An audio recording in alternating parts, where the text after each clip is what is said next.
And this planet, the invader, which later was named Nibiru,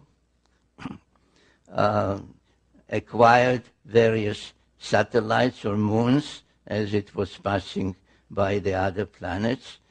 Tiamat, which is treated as a female celestial entity, had 11 satellites, one of them quite large, unusually large, called in the tale Kingo. And when the clash finally occurred, it referred to in those texts as the celestial battle. Tiamat was hit twice, actually. This is just one of the drawings from my books. Was hit by some of the moons, the satellites of the invader, and was broken up. Half of it became bits and pieces, the asteroid belt, which those texts, and the Bible in chapter 1 of Genesis refers to as the hammered bracelet, because it orbits like a bracelet around the sun. And the other half was thrust into another orbit, carrying with it Tiamat's largest moon to become our planet Earth and its satellite, the moon, an unusually large one as things go in our solar system. Now, without spending time this evening on the subject, but it's in my various other books. For example, you know what modern science says about our planet Earth, that all the continents used to be on one side. On the other side was just a huge cavity that was filled with water, and it's still called the Pacific Ocean. If you read about the origin of the moon, etc., it all corroborates, it all agrees with this Sumerian cosmogony. And now, what happened to the invader?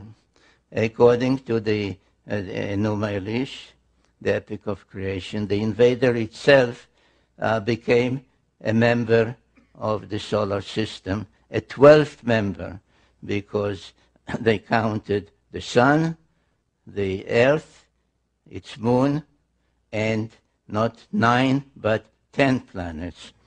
So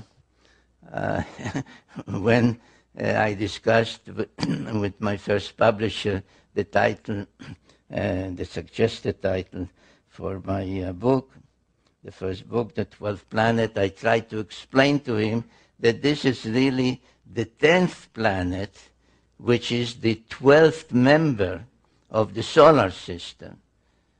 And he said, Sitchin, we'll call it the 12th planet. So it is known as the 12th planet, though it is in reality the 10th planet. And all the Sumerian tales do include the planet we call Pluto as part of the tale. So I wrote on my website a piece when the astronomers meeting in Europe decided to dethrone Pluto and said it's not really a planet, it's a planetoid, it's this. I wrote a piece on my website and said, let Pluto stay the way the Sumerians had it. So this is the planet that remains in orbit and has been renamed Nibiru. Now, on many Sumerian and afterwards Assyrian, Babylonian, and so on depictions, all the 12 members of the solar system are depicted, and you can see the sun, you can see the moon, you can see this Nibiru, whose symbol became the winged disk. You can see all the others with their symbol, and you can see the 7 dots, which is the symbol for Earth. Now, you may well say, This is wrong because we all know that Earth in New Age parlance is the third rock from the sun. Right? So there's Mercury, Venus, and Earth. And that is true. But if the Sumerian incredible knowledge was given them, was not acquired by them from their own observations without telescopes and all other modern equipment, if it was given them by somebody, let's assume for the moment, coming in from outside the solar system towards Earth, then they would say Pluto is the first. And then there's Neptune and Uranus. And then there's Saturn and Jupiter. And Mars would be the sixth planet. And Earth would be the seventh planet. So Earth is quite correctly depicted by the symbol of the 7 dots, the number 7. And this is something I would like you to keep in mind as we proceed with this presentation, because it is very significant towards an appreciation of the evidence from the past about the future.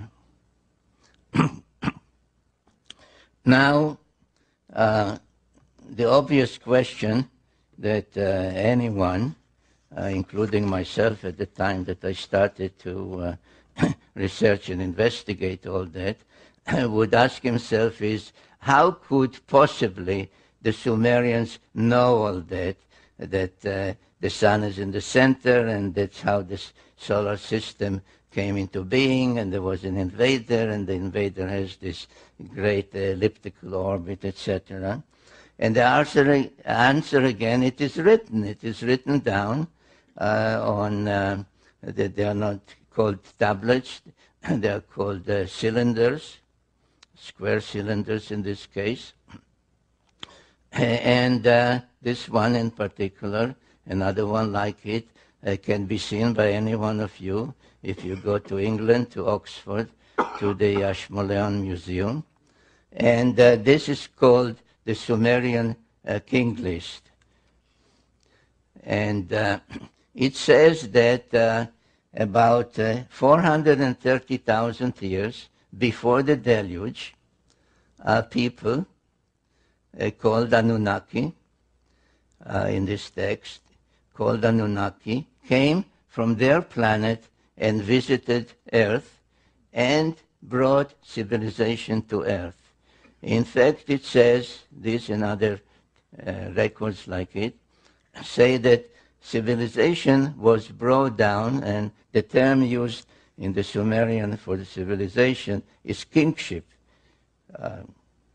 That kingship was brought down first time before the deluge, and was brought down to earth from the heavens the second time after the deluge. And then there are tales, very detailed tales, telling us that at one time a group of 50 Anunnaki, led by a leader whom they call Enki, came from their planet, that same planet, the planet X, or Nibiru, came to Earth, and they did not crash land here. Their spacecraft was not just passing by, and they said to each other, hey, look at that rock down there, let's take a look.